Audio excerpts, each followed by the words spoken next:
started, everyone get checked in. Everybody got scanned in. This is for check credit, so we want to make sure you get your credit.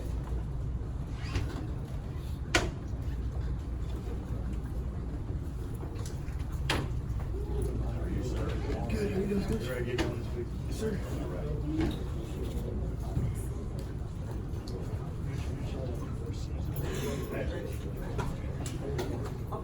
Hit play. Welcome everyone. Our speaker today is Dr. Chad Starks, and he's going to share some valuable information with you. So please make him feel welcome.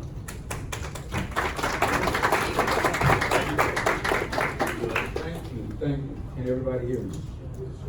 Good. My name is Brian Chad Starks, and I am glad to be here with the Trine University folks today. I do appreciate the opportunity to come and share my story with you and have some conversations about what it's like to be on a predominantly white campus. I'm born and raised in Columbia, South Carolina, and I'm one of 5 children. I am the youngest of 5 children, and I'm a proud graduate of public high school. I went to a predominantly black high school in the 80s, and I have a bachelor's degree in sociology, a master's degree in criminal justice, and a master's certificate in alcohol and drug studies, and a PhD in sociology. I mean a PhD in criminal. Sorry about that. Now, along this journey, there's been a number of what we would call roadblocks, right?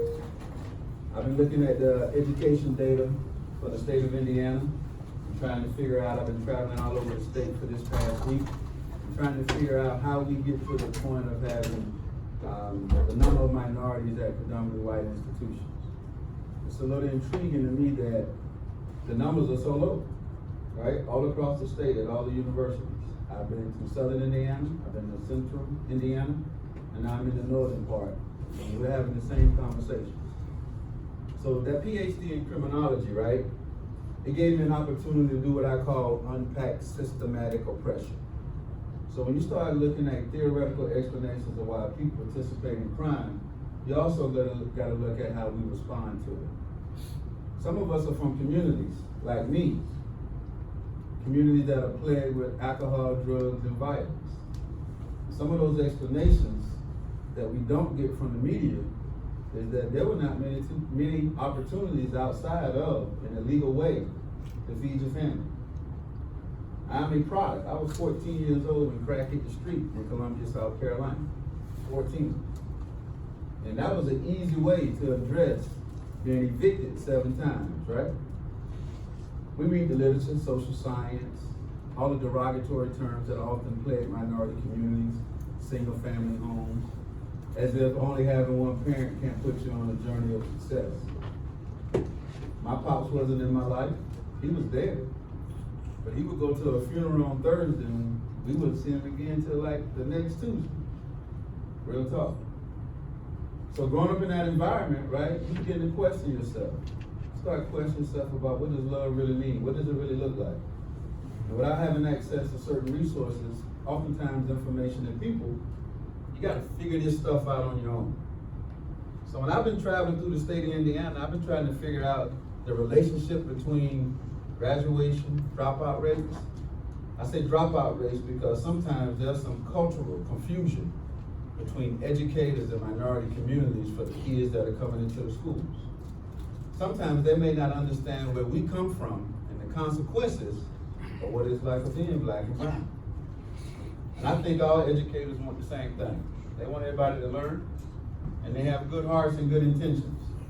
But I'm going to use a number of colloquial statements today, meaning things that I often say in order to get certain points across. So one thing that I often say is service deserves more than a good heart. It deserves a level of expertise. So you hear often people coming to volunteer, right? They want to volunteer in communities that are plagued with issues. We want to go down to the homeless shelter. We want to feed folks. And at that point, that sounds good because right then and there, that's what's called immediate gratification, right? Somebody can get something to eat.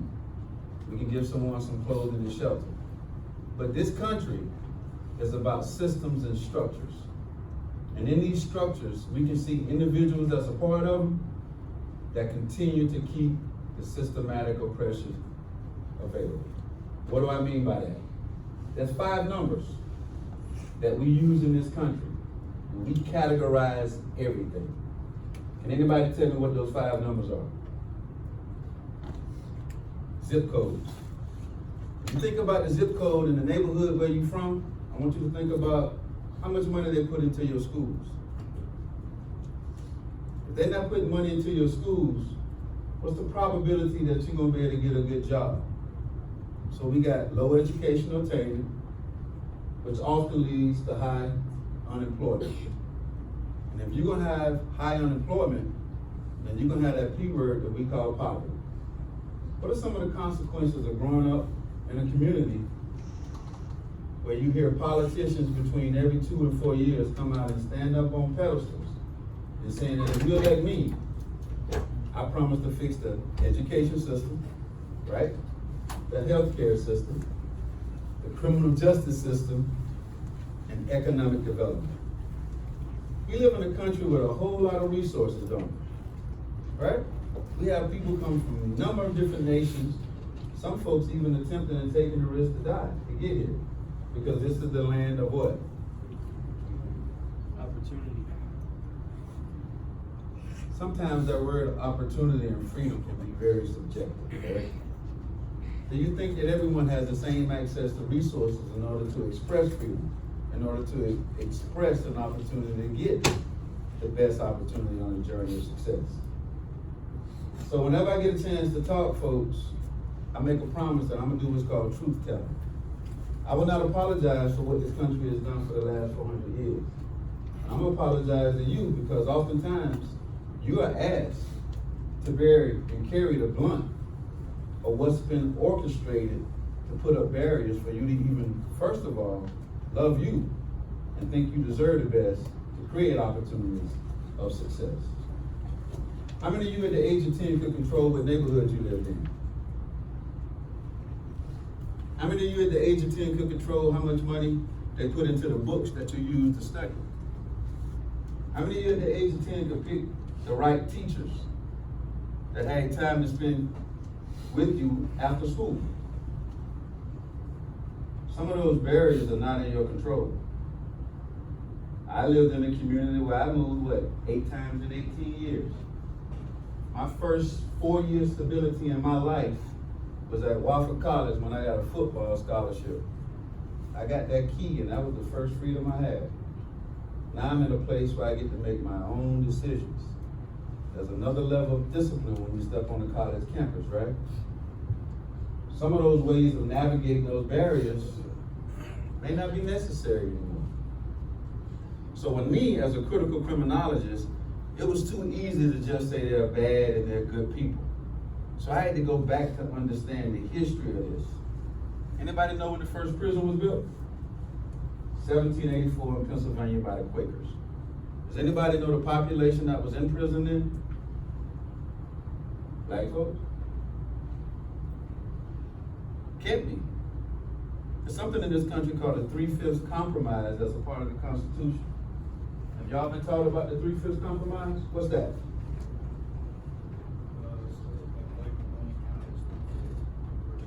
Right, so depending on how many you own, every third slave gave you more credit as a slave owner.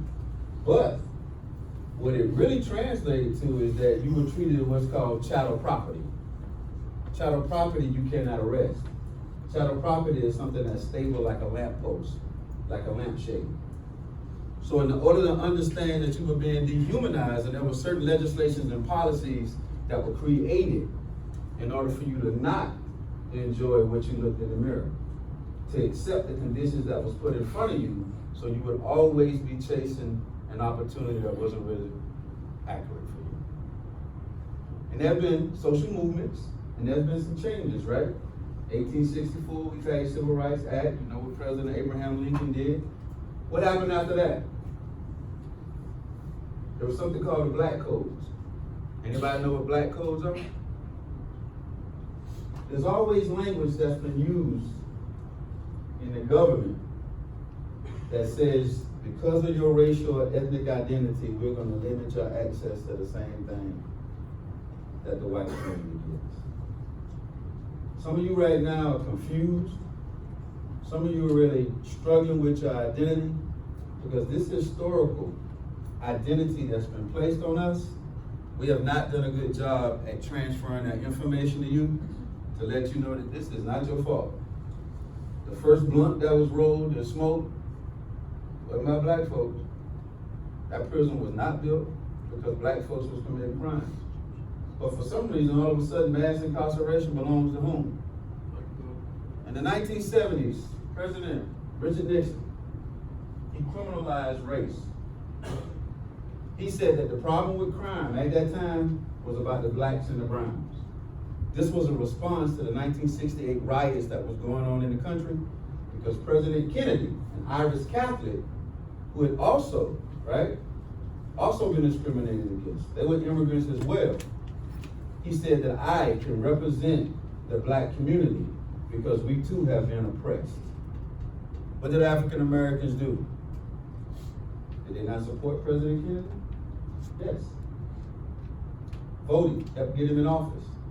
He made some residential segregation promises that he didn't keep. And when those promises were not kept, what do you think the black folks did? A little louder.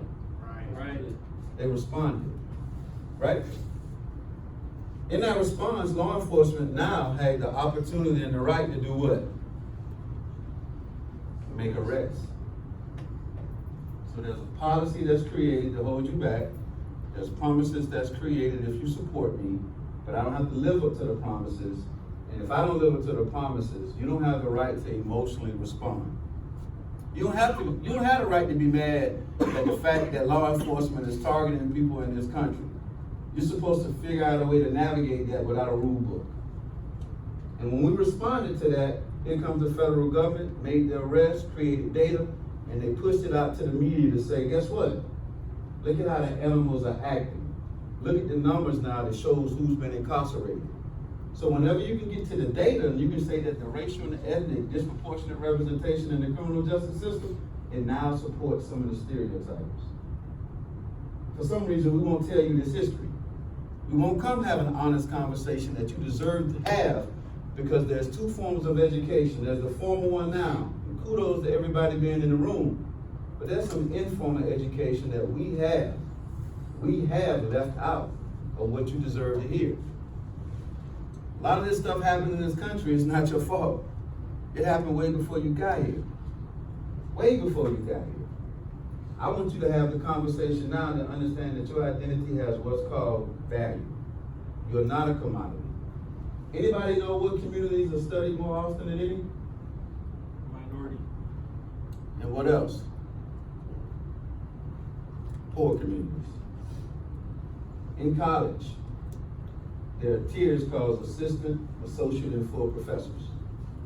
And in research-one institutions, your responsibility is to do research in order to advance the literature. So the federal government puts out billions of dollars to study whom? Y'all sexy. Y'all beautiful to the world. Everybody has an opinion about how you ought to live your life. You can get $100 million to go into the hood and say, I am gonna go address structural violence. I don't have to be from that neighborhood. All I gotta do is have the right relationships with the National Science Foundation, and I can write a proposal, walk in your neighborhood, give you $10, take your story, aggregate that with 10,000 other people that identify with you, and then I'll write a journal article to lift my career. The structural component with that is what? What did it change for you in your neighborhood? What did it change for you and your family? Nothing. Do you think we care about what changes with you and your family?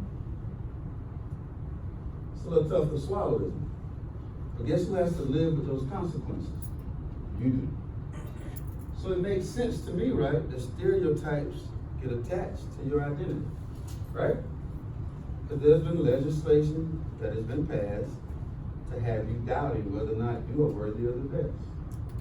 For 400 years, this is what we've been going through. Is it different now? Yeah, look in the room. Y'all attend predominantly white institutions. So there is some change. Has there been enough change? Why not? What's it like being on campus here? What's it like being in the city? I stepped on campus at 18 in 1990. Small liberal arts college called Wofford. I don't know the SAT requirements then, but I was a student first, athlete second.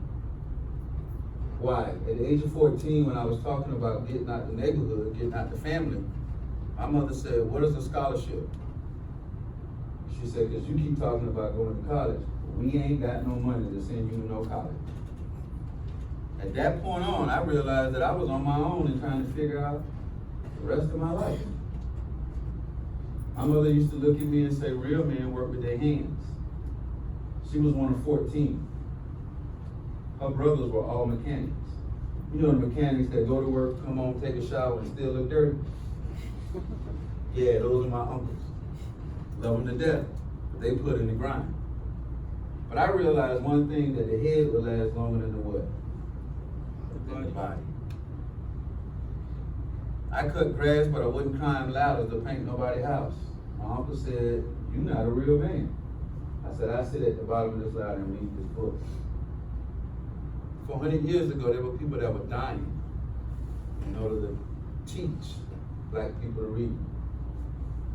Information, access to resources. Because if you can read, that's what you can become. Informed, educated about the history, educated about what you deserve, educated about your culture, your ancestral responsibilities, the accountability that you have now, the fact that other people have died for us to be in this room together. The real resource is not money, folks. It's the information. And it's been kept away from you for a reason. Information and knowledge is what? Power. Don't make it be a cliche.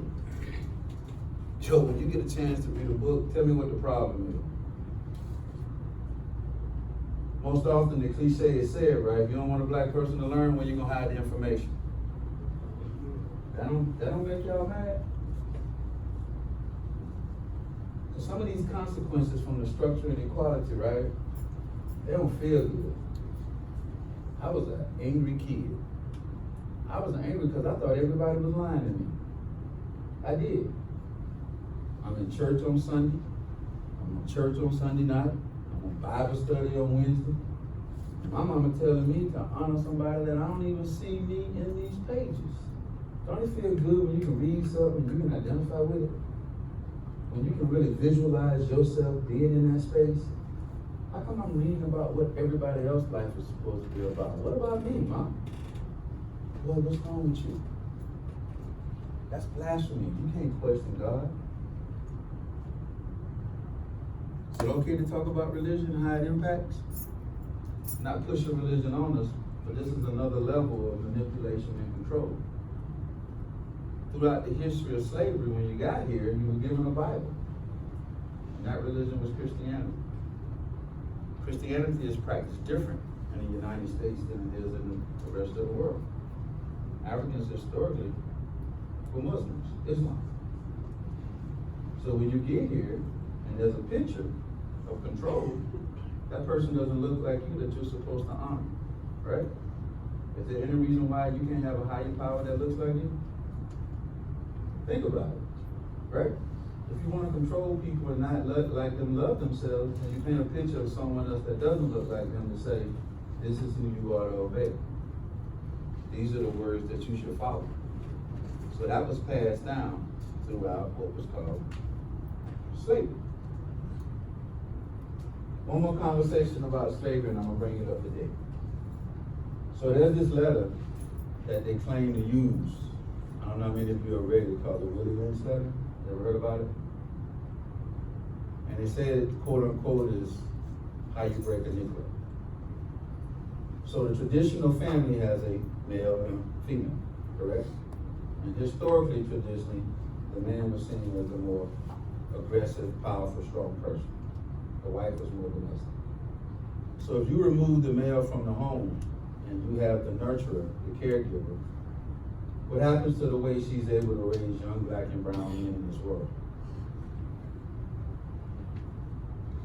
Any idea? So in this letter, they claim to take a slave downtown, to put one leg on a horse, put another leg on a horse, hit the horse on his bottom, and let the horses go in two different directions to split the black man's body in half. In criminology, there's two types of deterrence theories that we use called punishment. You can punish the individual, and that's called specific deterrence. But if you punish that individual in front of a lot of people, that's called general deterrence. What message are you sending to everybody else? If you do the same behavior, then you're more likely to get this. We got some athletes in the room, right? You mess up, coach make you run in front of everybody, it's send a message that if you act like this, then you're gonna get it too. That's general deterrence. So if a mother is watching that and she has young sons, do you think she wants that to happen to her son? So she's gonna raise that young man how? To be a little more docile, to be a little more subservient, to be a little more quiet, to not speak out against injustice. Baby, I need you to come home. Baby, I need you to stay alive. So in doing this, that message actually works, right? So now you have mothers that have to carry both roles in the home. That's why it takes two. So now you got young men growing up with what they call inferiority complex. That we're afraid to be great, we're afraid to think great, we're afraid to challenge injustice. And it gets trickled down out of love, right? My grandmother used to tell me all the time, boy, my mother was a domestic servant. I used to travel with her at homes of young ladies, most of them were white, and we would have to clean up the house. She was yes ma'am and no ma'am, a woman that was 30 years younger than her. I was angry about that. I was confused. She had been cultivated in a way where she couldn't even feel great about being a black person. Less than. You don't deserve more than this. She used to take the clothes of that young man and try to get me to put them on. I've been here about 15 minutes. What y'all think I did with those clothes? I didn't throw them away because I was scared of what that belt was going to do. But it's all right to have standards. But it's very difficult to have standards if you don't have the knowledge to support the standards. I told her, I'm okay with wearing the 2 pair of pants that you bought, and I deal with the peer pressure on my own. I wasn't one of those that was afraid to be authentic and genuine in knowing that the telephone was cut off because we didn't have enough money to pay the bills. It wasn't my fault that the dude didn't pay the bills. We are asking you all to be responsible for a whole lot of decisions in this world that is not yours. It's not. There are a lot of barriers that are put up that were always placed before you got here. So what we do?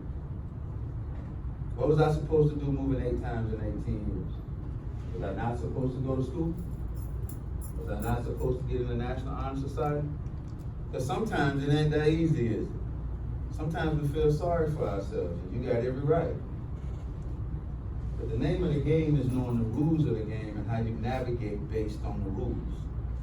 I need us playing chess, not checkers. I need you taking all that history, searching for it, reaching for it, and understanding that is power now to change your next generation. I need you to own all the things that have happened to us historically and be a steward of social justice and say, I'm going to be the one to change it for me and mine.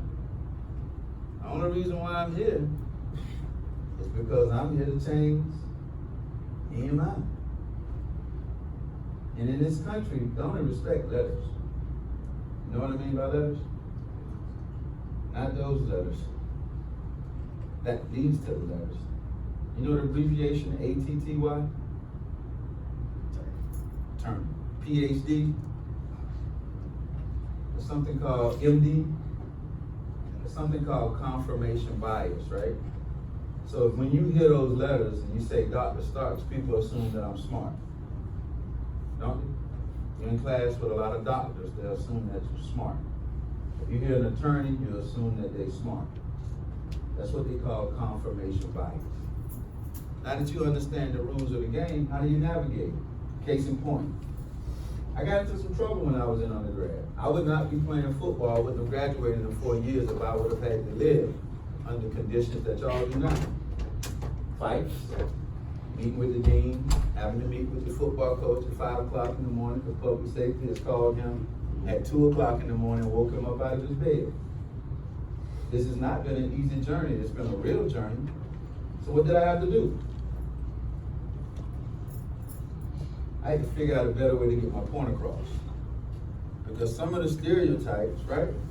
If we respond to them that way, they're gonna change my name. I won't get that confirmation bias. There's something called Department of Correction that gives you letters that can identify with you. I refuse to be that part of the stereotype. I refuse to be the stereotype that everyone else thought I would be because of the conditions that wasn't under my control. When I realized that, I said, I'm gonna treat myself better. It ain't my fault you chose to have a relationship with him. It ain't my fault we ain't have no money to put food on the table. It ain't my fault we lived in the neighborhood. I didn't even own that, and I am a mama's boy. But I had to learn to compartmentalize about what was my responsibility and what wasn't. I'm asking you all to go back and think about the way you were raised. And how many of those decisions were not your responsibility? How many decisions now are impacting the way you navigate this minority, this predominantly white institution right now? Because guess what we need? We need you to realize the confirmation bias is where you are. This place has a nice name. It has nice facilities.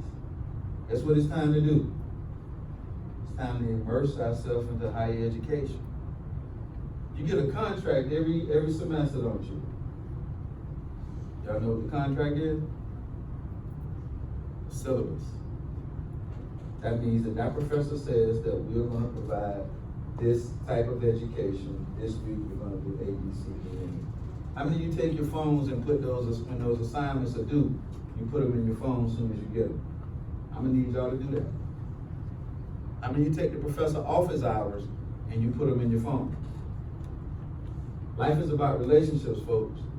And if we have this knowledge and understand that, and some of your faculty members may be feeling the same way, just real talk. Does that mean you don't deserve the best quality education? I need you to be visible. I need you not to hide on this campus. I need you to know that you deserve the right for your identity to be raised on a very high level. You can be proud of who you are. You can be proud of where you come from. But we've got to take advantage of this opportunity right now. If there's an assignment we got to read, we're going to have to get up at 2 o'clock in the morning and read it again, at 6 o'clock in the morning and read it again, and sit in the front of the class. And if there's a question asked, I need you to raise your hand. I don't need us just visible in the street. I don't need us just visible in sports. I need us to change the stereotype that comes with some of our communities. I need you to trick your professors. I need you to be hustlers. When I realize the power of my informal education, I'm gonna go step in that professor's office and introduce myself. I need to do research on all your faculty members. Find out where they graduated from. Find out what their research interests are. What are they writing about? Walk in and have a real conversation about it, because you've got a chance to dictate the next 50 years of your life by creating relationships right now. These are going to be the relationships you have for the rest of your life. I still go back to my undergrad and talk to my team. I've been fortunate enough to go back and train my football coaches on diversity, on thinking differently about life. I've been back to speak during Black History Month at my undergrad. I've turned down 2 or 3 jobs to go back to teach at my undergraduate university. You should want them to invite you back without losing your identity. And I told you I stayed into a little bit of trouble, but I continued this educational journey and equipped myself with more tools than what they thought I could ever get. Earning a PhD, I took the minority status and I turned it on its head. Any idea what I mean about that? How many black professors y'all got on campus?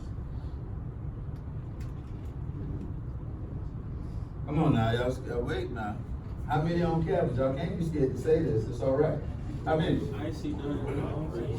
There's 1 on the whole campus.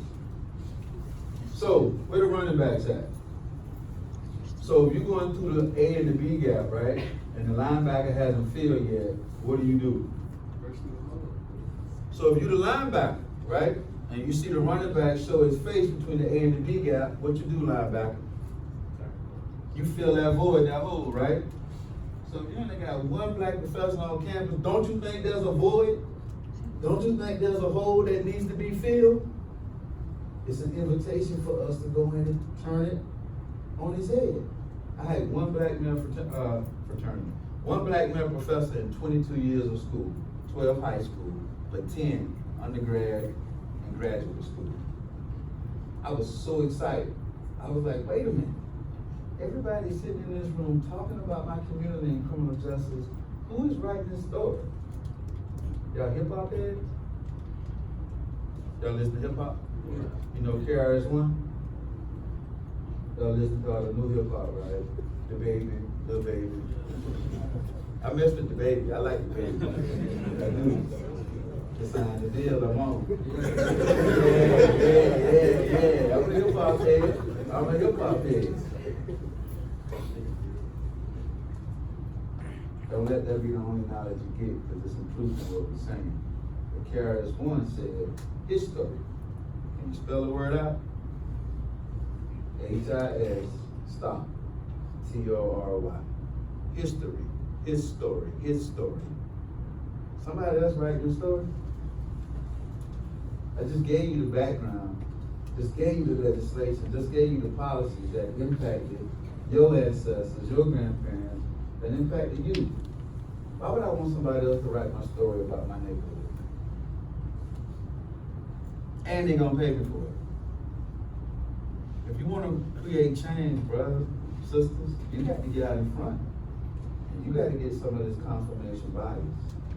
And if they say they respect letters, I said, I'm gonna get all the education I got, because I got something to say. And I need to say it to the young folks that have been afforded way too much baggage that is not their responsibility.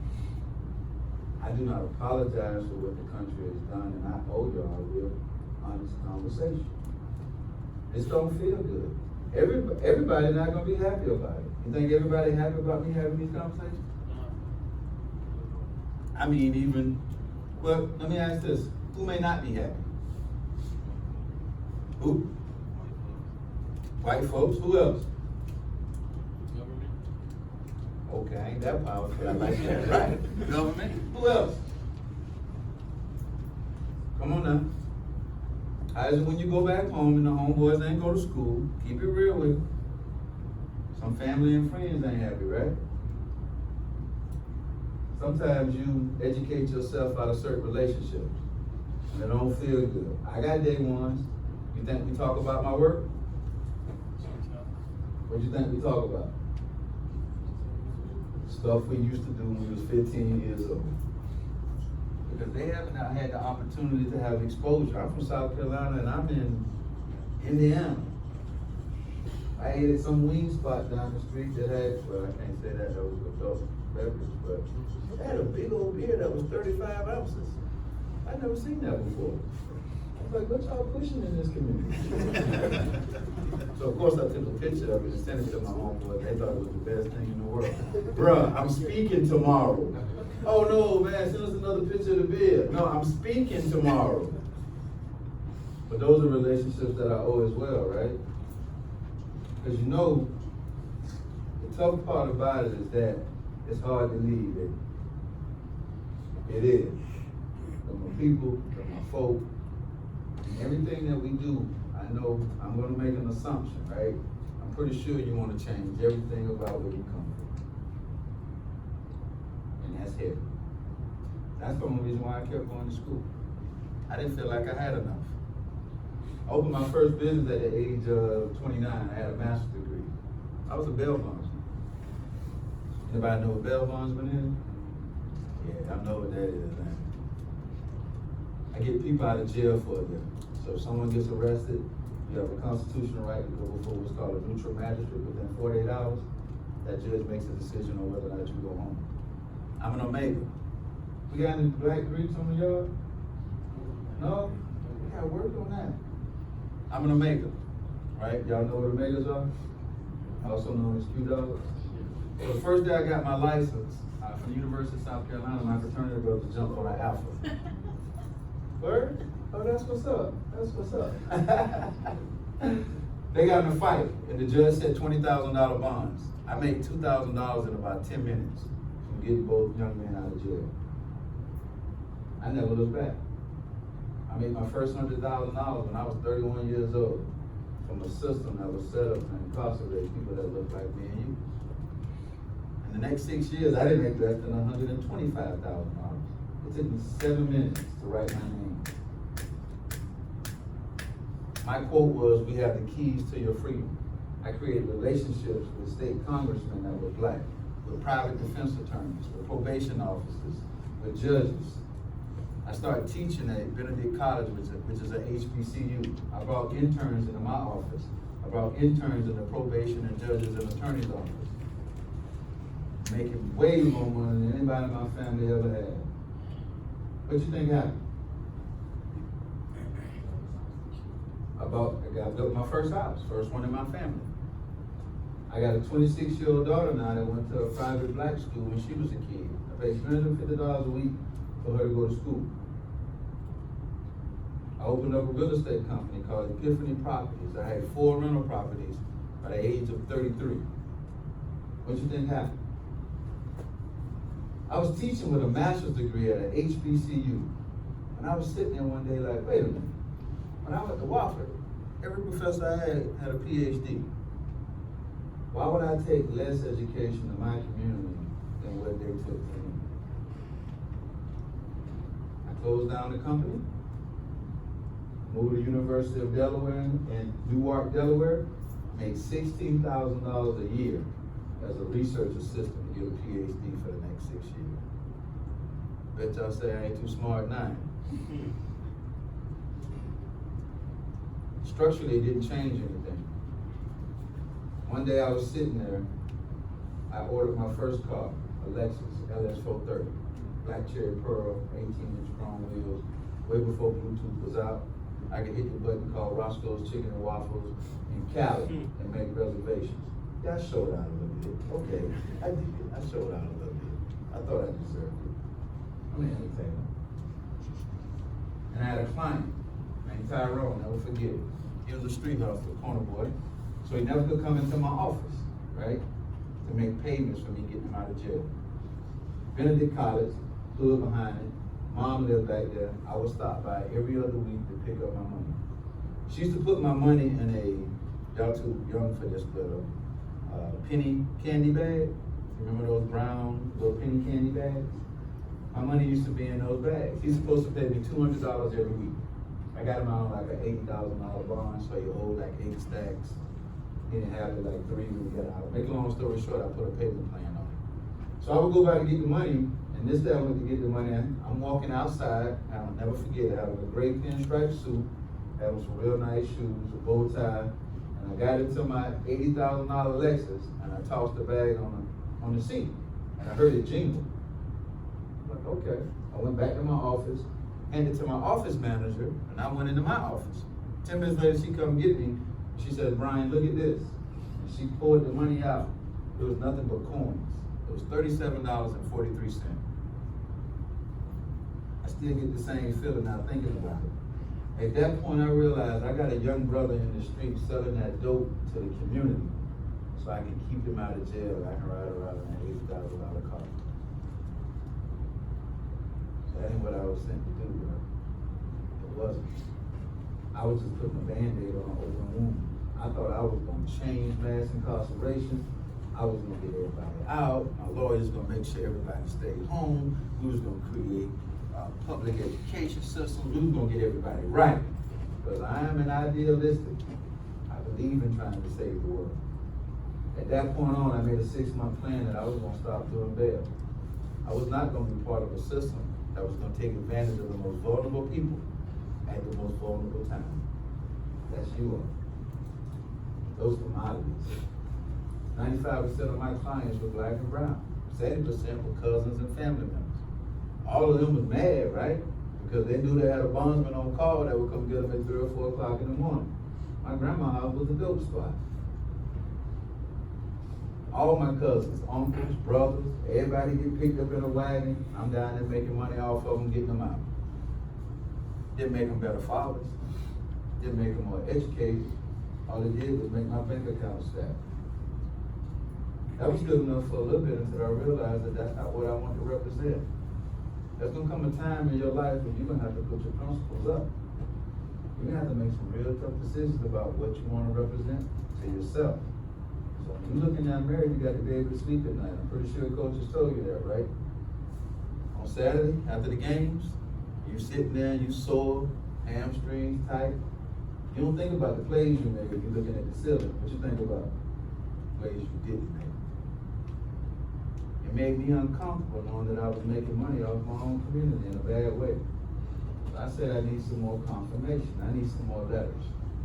I turned it in, went back to school to get a PhD. Now people ask me to come across the country to have these conversations to help. This is a much better situation than it is walking into those jail houses, seeing so many young black and brown faces being incarcerated by a system of mass incarceration. I need you knowing what the end result of your decisions are gonna be. It's too late to wait. We don't have the luxuries like some other communities do. We gotta have a plan. I talked to a couple brothers here in the cab. We're gonna be a coach, right? Did you know I was a speaker? We want him to be a basketball coach on the NBA level. Something in every talk that I keep. You read that for me? I take it everywhere I go. Every time I have a conversation, I keep this in my pocket.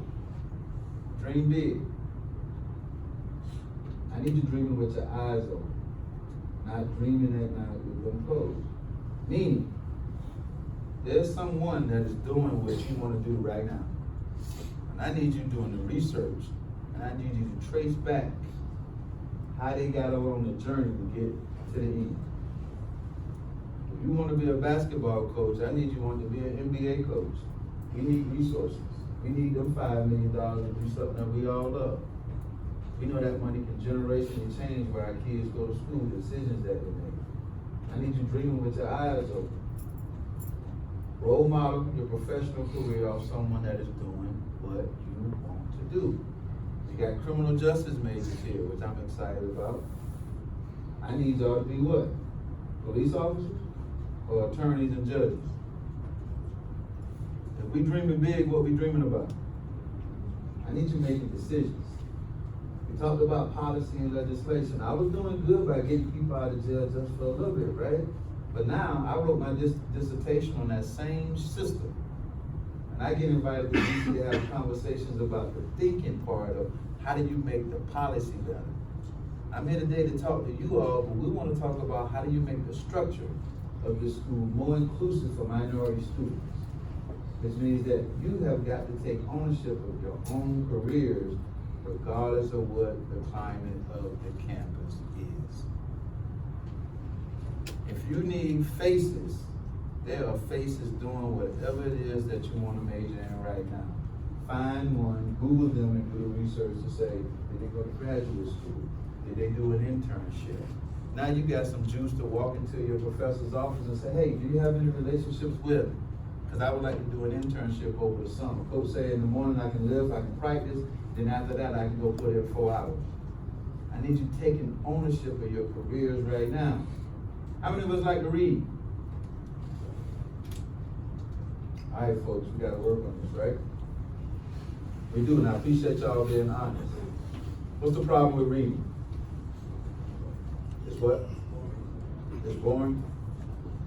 My daughter, the one that I talked about, she's a guidance counselor now. So when she was little, before we used to eat breakfast, she used to have to read the newspaper before she could eat. Pretty mean daddy, right?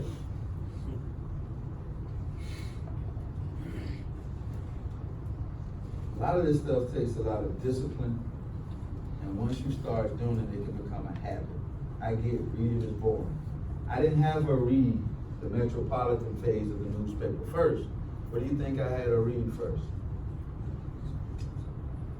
Cartoon. What? Cartoon. The cartoons. Why? Because you can make her like reading. Booyah. Find something you like reading. If you play ball, I ain't gotta say this. If you hoop and you ain't reading books about basketball and the history of it, you ain't no baller. If you play football and you know who Jim Brown is and you ain't read the story about Lawrence Taylor, you don't wanna play football. That means that y'all don't study and y'all ain't watching film. I'm not just talking to the athletes. But the same thing goes for a professional, having conversations about being scientists. You gotta read about Neil deGrasse Tyson. Find something that you enjoy and read the book. Reading is a skill just like playing ball. You can get better at it the more you do it. But it's gonna take some time and some investment. Didn't you hear me? There ain't nobody gonna give us nothing. You're gonna have to kick in the door and take everything. But you deserve to get it if you put the work in.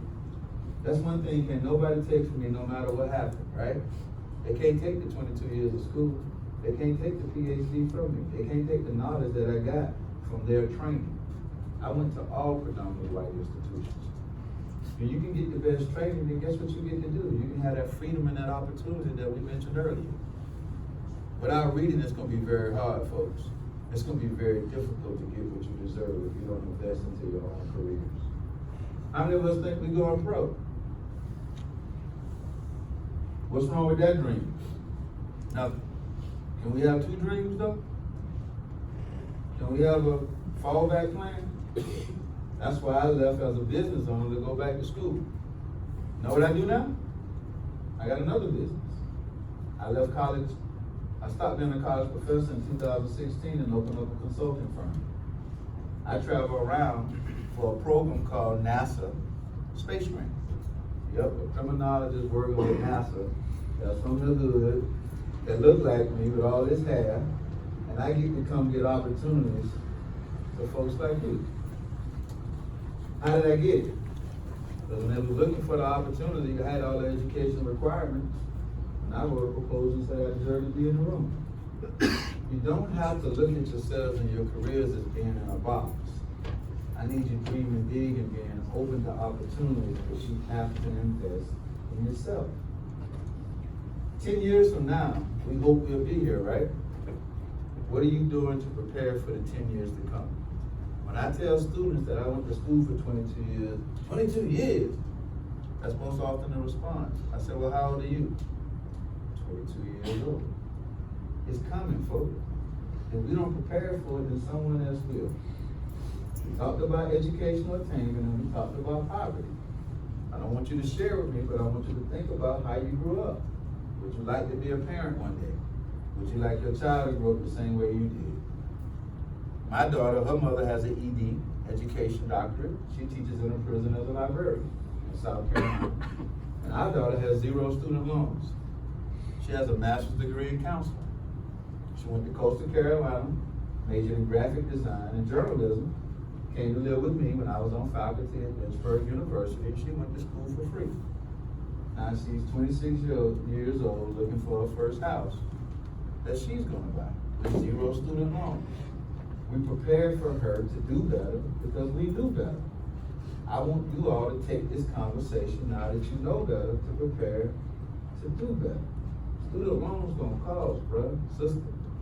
You're gonna be in debt for a long time. Are we prepared to make those monthly payments? How many of us think we're gonna get a job making $100,000 when we leave it? Doing what? No, I wanna know. Some type of engineering. Some type of engineering? Hopefully after I get done with ROTC, I can go in aviation, Aviation? business and currency trading. Have you asked the alumni that graduated from here with those majors where they're working and employed? I'm an internship. No, have you asked if someone else is making the money based on what you want to do?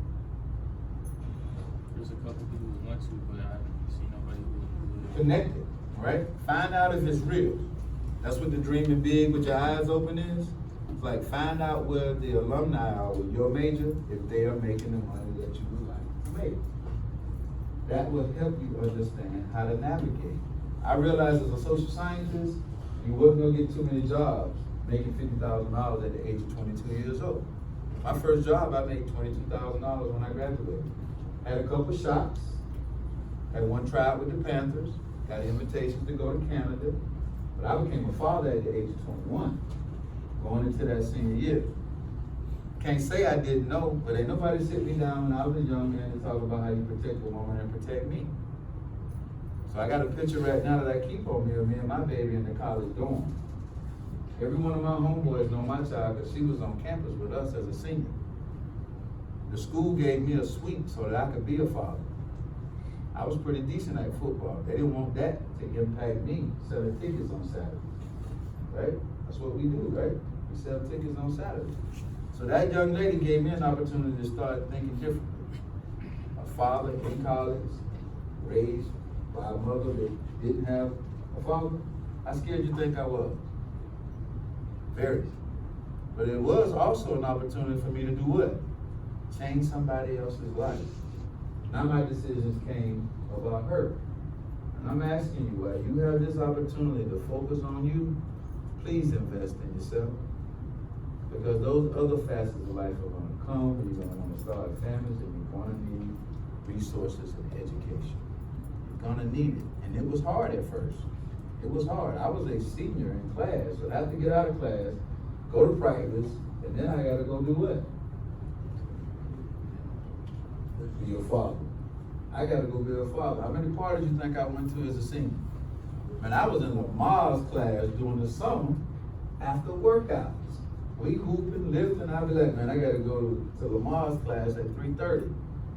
Oh, because we're going to be fathers. I'm not even going to give y'all that talk. We're going to be fathers.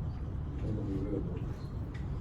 So in that conversation, that there was opportunities that I had to start thinking differently about someone else. We got to wait on those things while it's our turn to start focusing and thinking about ourselves. How many of you have friends on campus that don't look like you? Y'all got real relationships. So the diversity conversation isn't that necessary. Aldo Camusi was mine. Is mine. Aldo Camusi was from Venezuela. His mother is from Italy. Daddy from Venezuela and South America. Aldo became my stockbroker when I started making a lot of money in Belmont. At the age of 18, he taught me how to read the NASDAQ and the Dow Jones. When he told me that he was going to teach me the stock market, what do you think I told him? That's for rich white people. I don't know nothing about that. What do you think the stock market was in my neighborhood? The real. Straight up. Hopefully. Sorry, let me coach me translate that. Take $100, you go buy some dope, you make $200, you pull the other 100 back and you go re-up to get another pack to go sell it in the street. That's the knowledge that I knew. But I took that information when he taught me to learn the stock market, and I used it to understand those numbers and those probabilities. He took $10,000 from me in 2001 and turned it into $40,000 in 2 weeks. But I had the $10,000 to invest. That's a part of why she has no student loans, is because relationships that I made here that were different than my access to my community. Do not keep yourself in a silo when you're at predominantly white institutions. You're with some folks, black, white, brown, females, that may be governors one day. I'm able to call judges right now that I went to school with. Take advantage of being in these relationships, and I know it's tough. Go to lunch with somebody, sit at another table than just a football team, than just the basketball players. Snapchat, whatever it is y'all do, but make relationships with different people. I went to the third richest city in the nation when I was 18, Oakland. First time I had been out of the state since I was 6 years old, other than football. I had never been to my own beach before in Myrtle Beach, South Carolina, until I played in a high school football game. I'm 3 hours away from him. He put me on a plane and took me to Florida. He paid for the ticket. We went into the restaurant, but McDonald's looked like a Red Lobster in my hometown. I was scared to order something. I need you all making these relationships to get cultural exposure. Go home with somebody else and see where somebody else lives.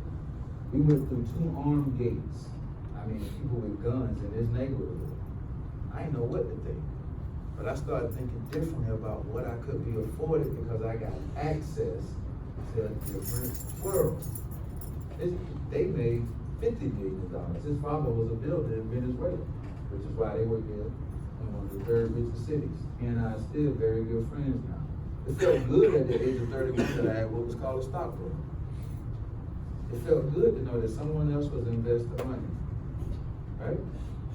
Getting a job, you gotta be there every day physically with no benefits. Getting a career, you can be homesick, still get paid, but you want your money to be making money while you sleep.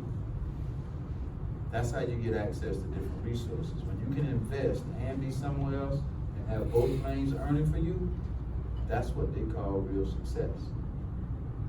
Right? So start thinking about these things right now and put your plan in motion, right? Talk to somebody different. I tell everybody that when I speak, you need a relationship with a finance major. We got finance majors on campus. Might want to get his number, that number's right there. Those folks gonna deal with money. You're gonna need somebody with another level of expertise. So, I can see we getting a little fidgety right now. The attention span is starting to leave. I will open up the floor for questions if you have any. I do the drawing first, so I can get ready for the session. Oh, okay. What's happening? Well, y'all can talk. I got a question. You do go? Explain to me a power of a GPA of 3.5 when somebody graduates versus a 3.0 versus a 2.5 versus a 2.0. Can you explain that? 2.0 is average. A 2.5 is right above average. The 3.0 is that's a B, right? That means that you know a little bit more than the person that got the C+. A 3.5, you really invested, you got a B+, and a 4.0 is an A. Now, it's a tough question, Coach, because GPAs are very difficult to qualify other than quantitatively, right? I hate grades as a college professor. I do. I don't think they're a great assessment of knowledge, right? But guess what? The game says we need GPAs in order to get into graduate school. The game says we need to do well in school to get the assessments in order to put our resume in somebody's hand in order for us to get a job. If you think you're gonna get a job making $80,000 being average, you're thinking about it the wrong way. That's exactly what we're talking about investing in yourself. You've gotta get good grades. Why would you do anything without performing at a high level? Why would you waste and invest your time and only put in average? Especially to my athletes.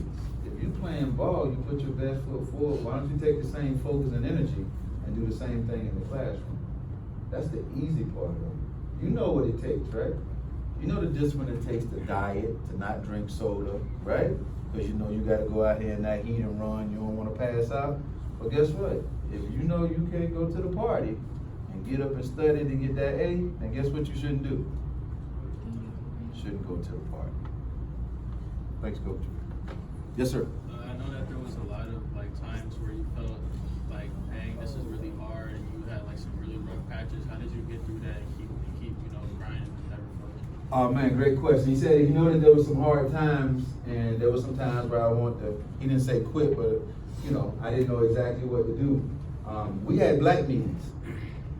We had meetings on campus with all the black students. We would come together and we would share, right, on what was called Struggle Up. We would put our resources together, and we might get together and just have a little function, a little party. But in Spartanburg, what saved us was the city. The city of Spartanburg, because of the history of racism of the school that I went to, they were so excited to see our faces at this school. So we would go eat at homes with people that we met in the mall. We built relationships with what we call regulars, right? Not college folks. And we had a number of relationships outside of the campus. Sorry, I should have touched on that. Barbershops, church. You gotta extend your relationships past this campus to make sure that you are comfortable in keeping that identity. What else in the city that looks like you can afford you to go recharge your battery to come back when you feel like you're alienated and being the only one? Don't limit yourself to what you have on campus. There has to be some relationships in the city so you can get what you need. I hope they are. Great question. Yes. 440. Everybody, 440. I'm sure it's me, wait a second. You said The last three digits. 440.